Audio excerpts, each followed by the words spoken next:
Greek tragedy Oedipus সম্বন্ধে তো আমরা অনেকেই জানি। প্রশ্ন হচ্ছে গ্রিক ট্র্যাজেডি ইডিপাস বাংলায় কে অনুবাদ করেছিলেন? উত্তর, গ্রিক ট্র্যাজেডি ইডিপাস বাংলায় অনুবাদ করেছিলেন সৈয়দ আলী আহসান। এখন আমরা সৈয়দ আলী আহসান এবং গ্রিক ট্র্যাজেডি ইডিপাস সম্বন্ধে আরো কিছু প্রশ্নের উত্তর জানব। সৈয়দ আলী আহসান সম্বন্ধে পরবর্তী প্রশ্ন হচ্ছে, সৈয়দ আলী আহসান কত সালের কত তারিখে কোথায় জন্মগ্রহণ করেন? উত্তর, সৈয়দ আলী আহসান 1922 সালের 26শে মার্চ যশোরের কাদিয়া নামক স্থানে জন্মগ্রহণ করেন। যশোরের কাদিয়া হচ্ছে যশোরের মনিরামপুর থানার অন্তর্গত একটা এলাকা। পরবর্তী প্রশ্ন, সৈয়দ আলী আহসানের পেশা কি ছিল? উত্তর, সৈয়দ আলী আহসানের পেশা ছিল তিনি মূলত একজন অধ্যাপক ও লেখক ছিলেন। প্রশ্ন, সৈয়দ আলী আহসানের দুইটি অনুবাদ গ্রন্থের নাম বলো। উত্তর, সৈয়দ আলী আহসানের দুইটি অনুবাদ গ্রন্থের একটি হচ্ছে হুইটম্যানের কবিতা এবং অন্যটি হচ্ছে ইডিপাস। এই দুটো মূলত অন্য ভাষা থেকে বাংলা ভাষায় কনভার্ট করেছিলেন সৈয়দ আলী আহসান, এজন্য এগুলো অনুবাদ গ্রন্থ। পরবর্তী প্রশ্ন, সৈয়দ আলী আহসান কত সালের বাংলা একাডেমি পুরস্কার লাভ করেন? উত্তর, সৈয়দ আলী আহসান বাংলা একাডেমি পুরস্কার লাভ করেছিলেন 1967 সালে, অর্থাৎ আমাদের মুক্তিযুদ্ধের আগে। সৈয়দ আলী আহসান সম্বন্ধে শেষ প্রশ্ন, সৈয়দ আলী আহসান কত সালের কত তারিখে মারা যান?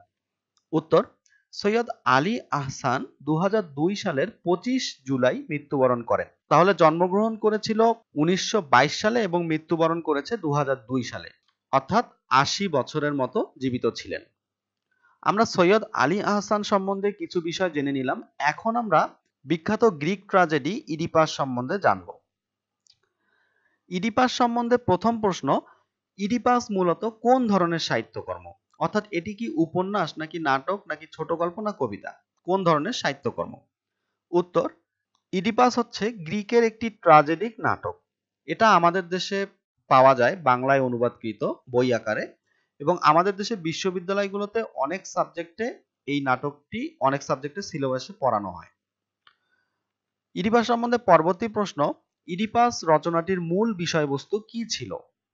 উত্তর, ইডিপাস নাটকে ইডিপাস ছিলেন একজন পৌরাণিক গ্রিক রাজা। তিনি তার বাবাকে হত্যা করেছিলেন এবং ভুলবশত তার মাকে বিয়ে করেছিলেন, যার ফলে তার শহরে এবং পরিবারে বিপর্যয় নেমে আসে। এটাই হচ্ছে ইডিপাস রচনাটির মূল বিষয়বস্তু।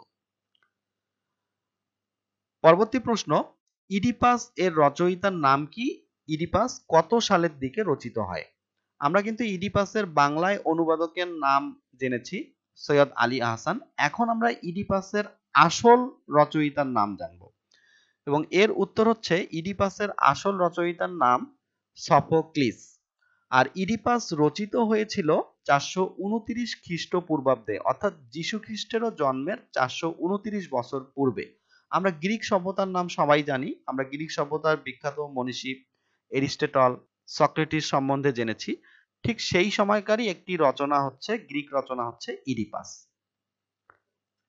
এতক্ষণ ভিডিওটি দেখার জন্য অসংখ্য ধন্যবাদ। পরবর্তী ভিডিওটি দেখার জন্য আমাদের সঙ্গেই থাকবেন।